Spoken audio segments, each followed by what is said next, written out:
Okay, so next for our grid tie remote inverter, ituturo ko naman ngayon after the Solox is yung Foxes. Okay, so this is also a grid tie inverter na ginagamit natin over the past few years. So, ayun, ang una natin gagawin, of course, like I said, number one, alamin ko anong brand ng inverter na meron kay client. Okay? So, once na sinabi ni client na grid tayo setup lang siya, and Foxes, pupunta ka agad tayo sa Foxes portal. Ayan. Ito yung link para papunta sa portal ng Foxes. Okay?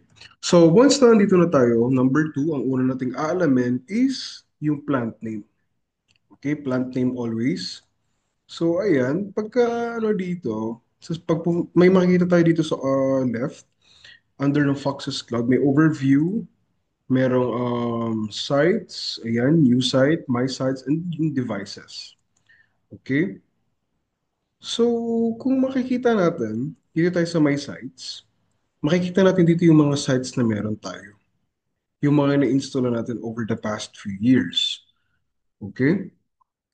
So, ang gagawin natin pagka ganyan, pwedeng una, meron ditong tatlong selection for us to locate and navigate kung ano yung plant name and yung plant decline para ma-remote natin siya sa system. Una, pwedeng inverter serial number. Okay?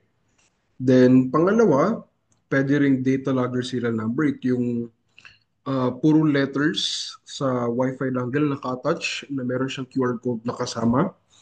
And lastly, site name. Ito talaga pinaka-convenient. Ito yung talagang palagi ko hinahanap kasi madali lang siyang malocate sa app ni client. Unlike sa inverter serial number and data logger, medyo technical siya para sa client.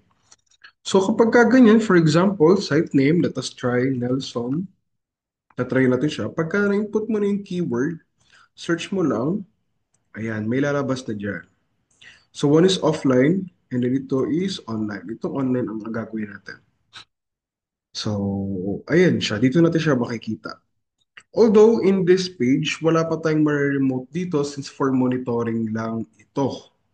Okay, so you can see, nakita natin yung power flow. Ayan, approximately 3 kilowatt or 2.9 kilowatt. Ayan, obviously, minute metering si client. Ito yung power statistics and then, yeah, device list.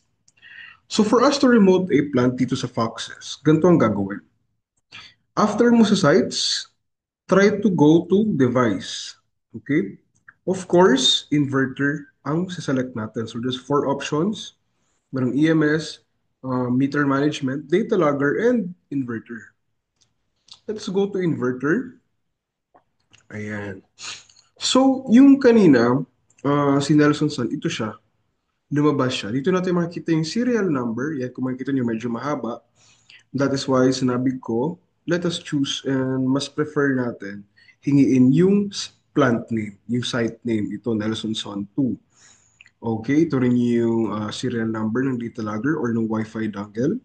So for us to remote this plant, itong Nelson Sun, meron ditong papakita under the operation, meron diyang mga icon. Okay? So for our device control, ito yung remote setting. And this one is view. Ito yung for monitoring niya. Pero if want natin mag-remote, itong pipiliin natin. Remote setting, pinutin nyo lang. Yan. So for the configuration info, of course, ito yung mga basic. Meron ditong language, English, Philippines, default naman na yan siya. And for the start parameters, as you can see here, ito, meron siya 300 seconds. Ayan, and the connecting time is 600 seconds. The reason why naka 600 seconds ito is because as you can see in yung pag-monitor natin sa plant niya, meron siyang net meter na nag-export siya. And as we all know, isa itong requirement sa Meralco upon approving para sa net metering. Okay? 600 seconds is equivalent to 10 minutes. Ayan. The rest are all default na. So, grid voltage parameters, isa-isahin natin. Ayan, the rest is default na din. Grid frequency parameters, ayan, make sure na naka 63 Hz tayo, maximum, then lowest is 57. Although, ang standard is ang maximum is 62 and the lowest is 58, but this is fine. Okay? So reactive config, ayan, wala na rin yan siya dyan. The DCI config, wala na rin yan. Fold right through, ayan, wala na rin. Dito na tayo mag-ano, dito na tayo magre-remote to be honest. So, as you can see, naka-on ang export limit enable. Okay? Always nyo to ito turn on. Okay, whether may net metering or wala. Ang magiging changes lang na mangyayari dito, the moment na may net metering na si client and galing siyang walang net metering is ito. Makikita niyo ito percentage ang unit niya. So makikita nyo, kapag ka naka-on ito and kaka-prove lang ng net metering ni client, of course, aalaw natin na 100% magbebenta siya ng excess sa grid. Okay? Ito yun siya. But, if wala pa siyang net metering, i-on pa rin natin ito para merong mag-limit ng export on the way to the grid. Ang difference lang is gagawin nyo siyang zero. Okay? Gagawin nyo lang yan siyang zero. That is if walang net metering. Pero if may net metering, on pa rin natin ito and gawin na natin itong 100. Then total export power, 6 kilowatt. Okay, depende ito sa input na kinabit natin na solar sa setup ni client and depende rin sa size ng output ng capacity ng inverter. So as you can see, as is 6,000, let's leave it just like that. Ito, meron siyang 100% allowable na pwede siyang magbenta onto the grid. So after setting all of this, okay mo na. Ito yung parang set para kung ano yung pinagsiset mo, ano siya. Okay, try natin siya iset ulit. Ayan, success siya. So that is, ayun na yun siya. Ayan. And here, wala na rin naman. Okay. So everything is fine here. Meter config, ito kapag ka meron kang ano, ayan, operation. Ganun lang siya pag magre-remote sa Foxes, guys.